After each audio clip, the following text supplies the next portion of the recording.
নেতৃবৃন্দ, স্থানীয় লোকজন, আজকে আপনারা যে অনুষ্ঠানটা এখানে আয়োজন করেছেন, এই অনুষ্ঠানটা আপনাদের চেষ্টার ফসল।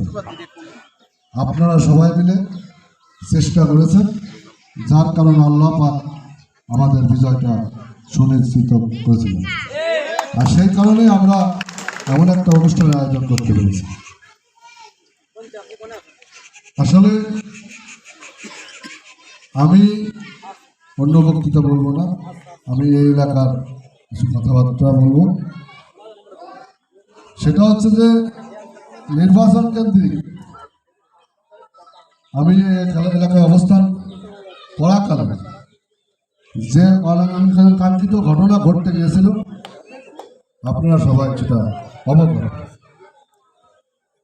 আমার ব্যক্তিগতভাবে সোনাইকুণ্ডি, জারিয়া, জয়নগর, শান্তিনগর, এরকম যারা এই এলাকায় যারা বসবাস করেন, আপনারা প্রত্যেকেই জানেন, প্রত্যেকেই বোঝেন যে আপনারা কোন সমস্যাগুলো অনুভব করছেন।